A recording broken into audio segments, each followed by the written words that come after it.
जय श्री कृष्णा।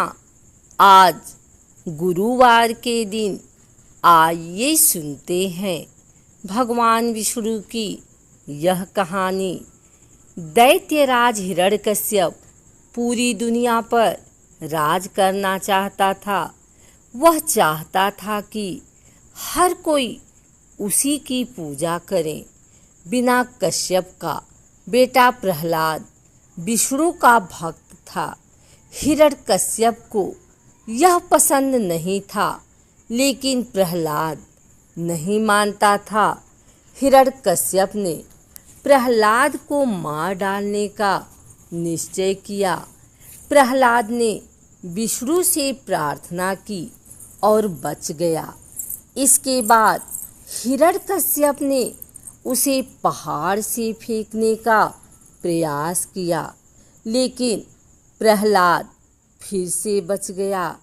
इसके बाद आखिरकार हिरण्यकश्यप ने अपनी बहन होलिका को बुलाया। होलिका को वरदान में एक ऐसी चादर मिली थी जिससे वह आग में न जल सके। उसने हिरण्यकश्यप के कहने पर प्रहलाद को अपनी गोद में लिया और जलती आग में बैठ गई। जब आग की लपटों ने घेर लिया तो प्रहलाद ने विष्णु से सहायता मांगी, तो अचानक एक हवा का झोंका आया, जिससे वह चमत्कारी चादर प्रहलाद पर आ गई और आग में होलिका को जला दिया और प्रहलाद बच गया। सब उसे सुरक्षित बचा देखकर चकित रह गए। इसी तरह लोग हर साल होलिका दहन करके अपने अंदर की सारी बुराइयों को जला देते हैं। एक और कथा के अनुसार विष्णु ब्रह्मांड के रक्षक माने जाते हैं। ब्रह्मा, विष्णु और शिव मिलकर त्रिदेव कहलाते हैं। भगवान विष्णु को 4 भुजाओं वाला और गुलाब कमल पर आसीन दिखाया जाता है। उनके एक हाथ में शंख रहता है, जो पवित्र ध्वनि ओम का प्रतीक है। उनके दूसरे हाथ में सुदर्शन चक्र रहता है, जो समय के चक्र तथा नेक जीवन जीने की याद दिलाता है। तीसरे हाथ में कमल रहता है, जो गौरवशाली अस्तित्व का सूचक है। उनके चौथे हाथ में गंदा रहती है। बहुत तेज गति से उड़ने वाला गरुड़ उनका वाहन है।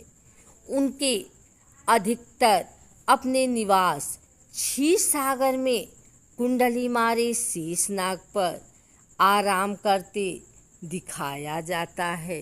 देवी लक्ष्मी उनकी पत्नी है।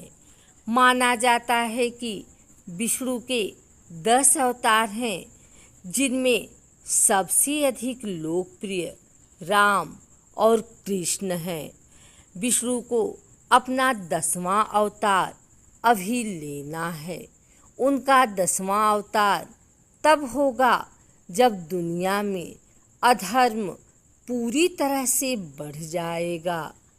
एक अन्य कथा के अनुसार एक बार भगवान विष्णु ने घोषणा की कि जब पृथ्वी पर संकट आएगा, तब वे किसी न किसी रूप में पृथ्वी पर जाकर वहाँ के लोगों को बचाएंगे।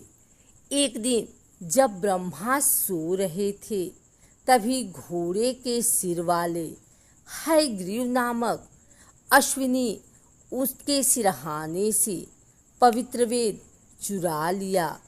इसके बाद उसने भासकर उन्हें गहरे समुद्र में छिपा दिया। ब्रह्मा की ब्रह्मांड की रचना करने के लिए वेदों का अध्ययन करना था। वे बहुत परेशान हो गए और सहायता मांगने विष्णु भगवान के पास पहुँचे।